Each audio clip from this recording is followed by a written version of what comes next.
Yes, students. Now, in Maths 2, 5th chapter is going on, coordinate geometry. Now, next concept in this chapter is slope of line.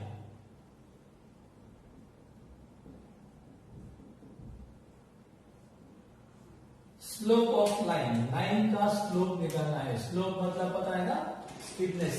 Okay, चलो ये होता है plane, अब ये होता है स्लोप. ओके, ये जो स्लोप है ये लाइन का, ये स्लोप कैसे फाइंड करते हैं?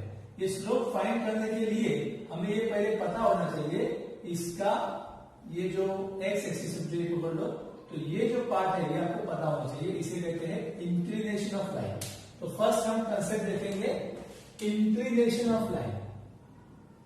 ये बुक में नहीं है, ये एक्स्ट्रा नॉलेज के लिए है. What is meaning of inclination of line? इसका मतलब क्या होता है मैं आपको समझा रहा हूं. इंक्लिनेशन ऑफ लाइन का मतलब क्या होता है? सपोज ये y एक्सिस है और ये x एक्सिस है. ओके, अब इंक्लिनेशन ऑफ लाइन का मतलब होता है, ये सपोज लाइन है L. ओके, इस लाइन ने x के साथ यहाँ पे दो एंगल फॉर्म किए, एक ऑब्ट्यूस होगा और एक एक्यूट होगा. तो ये जो एक्यूट एंगल है, okay, inclination of line means acute positive angle formed by line with x-axis, okay, in anti-clockwise direction.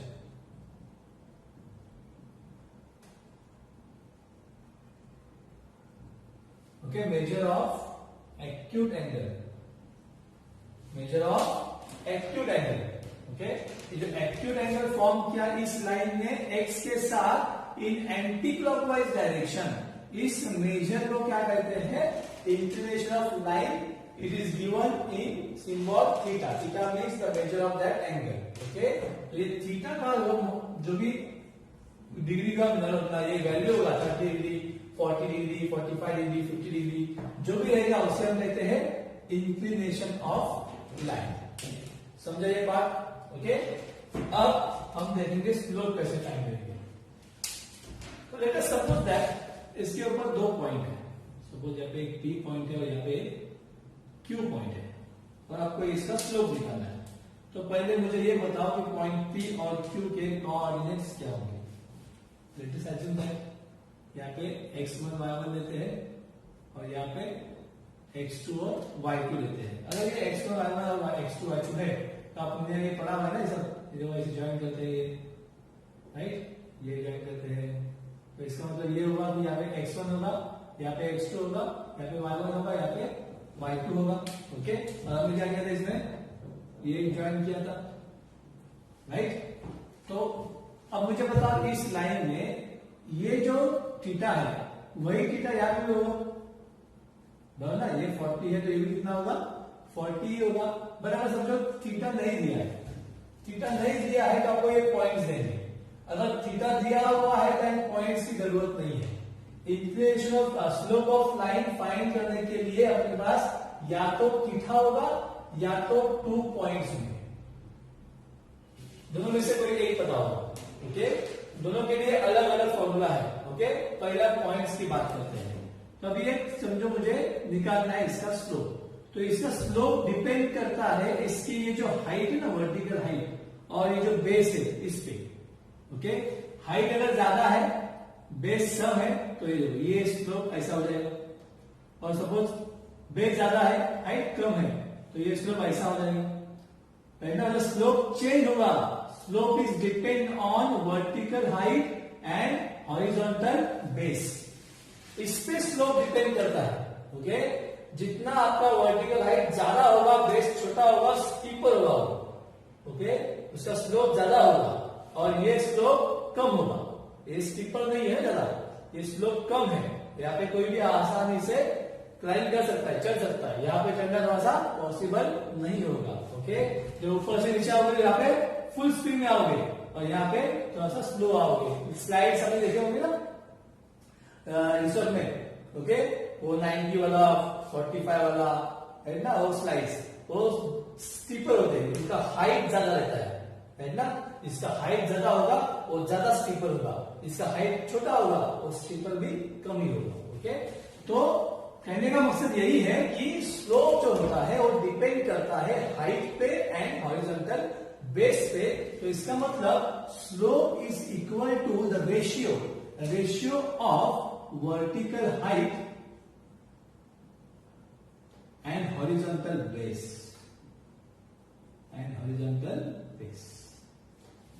Slope का मतलब होता है vertical height upon horizontal base. Okay, तो अब इसके लिए, इस डायग्राम के लिए वर्टिकल हाइट कैसे निकालेंगे, मतलब ये जो है ये फाइंड आउट कैसे करेंगे, बेस कैसे निकालेंगे, ये तो हमें निकाला हुआ है पहले में डिस्टेंस फॉर्मूला में।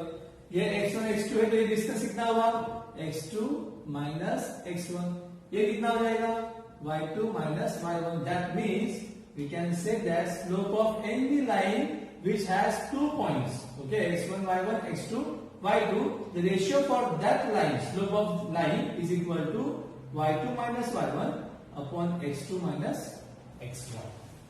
ऊपर y2 आना चाहिए, नीचे x2 आना चाहिए, x वाला नीचे y वाला ऊपर। समझ में आया? तो slope of line if 2 points are given then the formula is y2 minus y1 upon x2 minus x1. Clear? समझा इतना? अब अगर थीटा दिया हो तो क्या करेंगे? समझो थीटा यहाँ पे दिया होता, सपोज थीटा दिया होता, okay, y2 minus y1 upon x2 minus x1। तो ये देखो थीटा से रिलेटेड ये और ये देखो y2 minus y1 is the opposite side of theta, right? And x2 minus x1 that means adjacent side of theta, है ना? अब opposite side upon adjacent side last year trigonometry किसमें था वो रिलेशन, ये जो रेशियो था वो किसमें था, साइन में था, कॉस में था, tan में था। साइन में क्या था, अपोजिट अपॉन हाइपोटेन्यूज, कॉस में क्या था, एडजेसेंट अपॉन हाइपोटेन्यूज, tan में था अपोजिट अपॉन एडजेसेंट। तो अपोजिट अपॉन एडजेसेंट है मतलब थीटा दिया हुआ है तो क्या निकालना पड़ेगा आपको, tan थीटा। समझ में आया?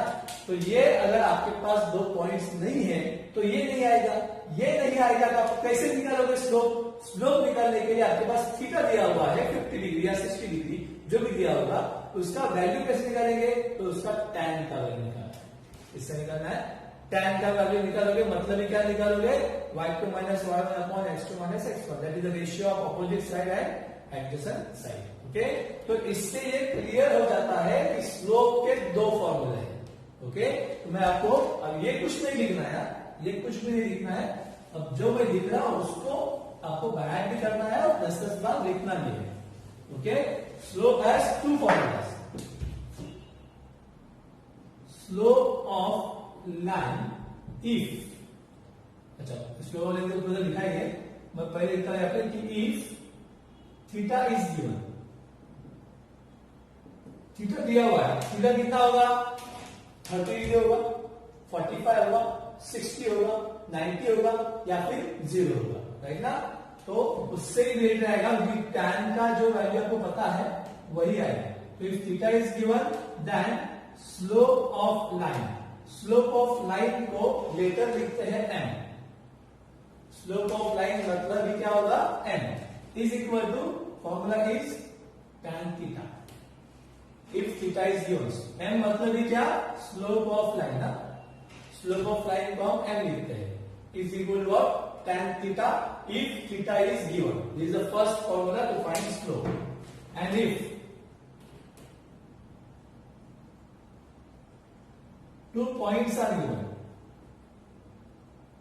मतलब a दिया हुआ है x1 y1 and b दिया हुआ है x2 y2, then slope of line joining these 2 points is equal to the slope of line AB is equal to the ratio of y2 minus y1 upon x2 minus x1. There is the formula to find slope if 2 points are given, and this is the formula to find slope if theta is given. समझ में आया दोनों भी? Okay, अब हम देखते हैं slope of X axis, Y axis, parallel to X axis, parallel to Y axis के स्लोप कैसे आएंगे। चलो लेट्स सी। सपोज यहां पे ये हमने एक्स एक्सिस और वाई एक्सिस ड्रॉ किया। हम पहले बात करते हैं x axis. What is slope of X axis. अब एक्स एक्सिस का इंक्लिनेशन क्या होगा। इंक्लिनेशन मतलब क्या बताया था मैंने, positive acute angle form by line with x axis in anti clockwise direction. मतलब वो जो एक्स एक्सिस को लाइन इंटरसेक्ट करना चाहिए, मतलब वो थोड़ा सा ऐसा होना चाहिए। अब वो है यही लाइन है, अब यही लाइन है तो ये एक्स एक्सिस के साथ एंगल फॉर्म ही नहीं कर रही है, मतलब उस एंगल का जो मेजर है वो कितना होगा, 0 होगा, राइट ना। मतलब यहाँ पे थीटा कितना होगा, 0 डिग्री। अब 0 डिग्री के लिए थीटा पता है तो स्लोप कैसे निकालोगे, tan थीटा। तो बताइए मुझे tan 0 का वैल्यू क्या आता है, tan 0 डिग्री का वैल्यू कितना आता है, 0 आता है। तो चार्ट देखिएगा आपके बुक में है, ओके। तो tan 0 का वैल्यू कितना आता है, 0 आता है। क्लियर। ऐसे भी कर सकते हो या 2 पॉइंट्स लेके करना है, समझो 2 पॉइंट्स लेके करना है, ओके। तो इसी एक्स एक्सिस पे 2 पॉइंट ले लो, ये x1 ले लिया और ये x2 ले लिया। अब इसका y1 कितना होगा, 0 ही होगा, y2 कितना होगा, 0 ही होगा, क्योंकि उसका y 0 ही है। तो इसका y1 भी 0 होगा, y2 भी 0 होगा। तो स्लोप ऑफ x एक्सिस के लिए क्या बनेगा, y2 minus y1 upon x2 minus x1। तो y2 भी 0, ये भी 0 अपॉन x2 माइनस x1। तो 0 अपॉन x2 माइनस x1, किसी भी 0 को डिवाइड करोगे तो आंसर कितना आता है, 0 आता है। इसीलिए आंसर क्या आएगा, 0 ही आएगा। समझ में आया। तो यहाँ पे आंसर कितना होगा, 0 होगा। समझा इतना, कोई डाउट, पक्का। तो स्लोप ऑफ एक्स एक्सिस जो है वो कितना आता है, 0 ही आता है। स्लोप ऑफ एक्स एक्सिस कितना आता है, 0 आता है। क्लियर। अब next one, slope of line parallel to X axis. देखो एक्स एक्सिस को कोई भी एक लाइन पैरेलल निकालो। अब मुझे बताओ इसका x तो x1 ही होगा, ऐसे सेम होगा, यहाँ पे भी देखो पॉइंट x2 होगा और y तो 0 आएगा। y कितना होगा, 0 ही होगा ना। तो इसका मतलब x एक्सिस अगर 0 है तो इसको पैरेलल लाइन कितना भी निकाल लो, क्योंकि वो x को इंटरसेक्ट ही नहीं करेगा, इंटरसेक्ट ही नहीं करेगा तो वैल्यू ऑफ थीटा 0 ही होगा, एंगल फॉर्म ही नहीं होगा ना। एंगल फॉर्म होने के लिए x को इंटरसेक्ट करना बहुत जरूरी है, और जो लाइन x एक्सिस को पैरेलल होगा वो इंटरसेक्ट नहीं करेगा। दैट मीन्स थीटा कितना होगा, 0 होगा। थीटा 0 हुआ तो उसका स्लोप भी कितना होगा, 0 ही होगा। तो इसका मतलब slope of x axis is 0 and any line which is parallel to x axis also 0। समझा, okay. Next one, slope of y axis. Now what about y axis. y axis intersect x axis in which angle, at which angle, यहां पे देखो ये angle होता है, कितना होता है ये, 90 डिग्री। कितना होता है, 90 डिग्री। तो मेरे पास थीटा है, थीटा है तो मैं tan 90 का वैल्यू निकाल सकता हूं। तो tan 90 कितना होता है बताओ मुझे, tan 90 का वैल्यू नहीं दिया होता है, मतलब नॉट डिफाइंड होता है। तो इसीलिए स्लोप ऑफ y एक्सिस जो है वो क्या होगा, नॉट डिफाइंड, बता नहीं सकते। अब ऐसा क्यों होता है, बता क्यों नहीं सकते, बता। सपोज यहाँ पे ये x2 है, सॉरी y पे है ना, y पे तो y2 और y1 होगा। सपोज यहाँ पे 2 पॉइंट है, y2 और y1, इनका x1 0 होगा, y1 भी, x2 भी 0 ही होगा। इन दोनों पॉइंट्स को हम अगर कंसीडर करते हैं तो इनका x इंटरसेक्शन क्या होगा, 0 ही होगा। तो as per our formula this one, y2 minus y1 तो मेरे पास है, x2 और x1 नहीं है because they are on the y axis. So therefore उनका x2 भी 0 होगा और y2 भी 0 होगा। तो y2 माइनस y1 0 से 0 0। किसी भी नंबर को आप जब 0 से डिवाइड करते हो ना तो आंसर नहीं आता, ये आपको शायद पता भी होगा। कैलसी पे चेक कर लो, ओके, कैलसी पे कोई भी number low and divide by 0 करो, तो वहां पे ई आता है, ई आंसर आएगा ही नहीं। कैलसी अगर यूज करते तो कैलसी लॉक हो जाएगा, ओके, दूसरा कोई बटन दबाना पड़ेगा, दबाओगे तो चलेगा नहीं, खाली वो ऑन ऑफ का बटन दबाना पड़ेगा, ओके, कैंसिल का बटन दबाना पड़ेगा, क्योंकि उसका आंसर आएगा ही नहीं। तो 0 से किसी को भी डिवाइड नहीं कर सकते। हाँ, 0 को किसी भी नंबर से डिवाइड कर सकते हैं, 0 divided by any number, but any number is not divided by 0। कोई भी नंबर 0 से डिवाइड नहीं होता। 0 पर we can divide 0 by any number, but we can't divide by 0 to any number, okay? So 0 से किसी को भी डिवाइड नहीं किया जा सकता, इसीलिए वहां पे क्या लिखते हैं, नॉट डिफाइंड। समझ में आया? एंड सेम वैसे y एक्सिस को कोई भी लाइन अगर आप पैरेलल निकालोगे तो उसका भी कितना होगा, मेजर 90 होगा, क्योंकि पैरेलल लाइन है। तो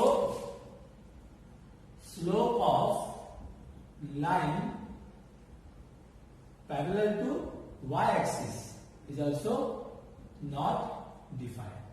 तो इससे हमें क्या मालूम पड़ता है, इससे ये मालूम पड़ता है कि जो लाइन पैरेलल होते हैं उनके स्लोप कैसे होते हैं, सेम सेम होते हैं। जो लाइन एक दूसरे को पैरेलल होते हैं उनके स्लोप कैसे होते हैं, सेम होते हैं। So very important topic, last point is slopes of parallel lines. Slope of parallel lines are same, okay? Slope of parallel line कैसे होते हैं, सेम होते हैं। x का स्लोप क्या होता है, 0 होता है, y का स्लोप क्या होता है, नॉट डिफाइंड होता है। स्लोप का मतलब क्या होता है, that is the ratio of vertical height and horizontal base, okay. अगर थीटा दिया हुआ है तो वर्टिकल अपॉन हॉरिजॉन्टल बेस मतलब opposite side upon adjacent side होता है। ऑपोजिट अपॉन एडजेसेंट मतलब क्या होता है, tan, इसलिए हम क्या निकालते हैं, tan थीटा। और अगर पॉइंट्स दिया हुआ है तो y2 minus y1 upon x2 minus x1। यहाँ पे tan यूज नहीं कर सकते क्योंकि यहाँ पे थीटा नहीं है, थीटा मिसिंग है, थीटा मिसिंग है तो आप ये नहीं यूज करोगे, फिर ये यूज करोगे, दोनों का मतलब सेम ही है। समझ में आया?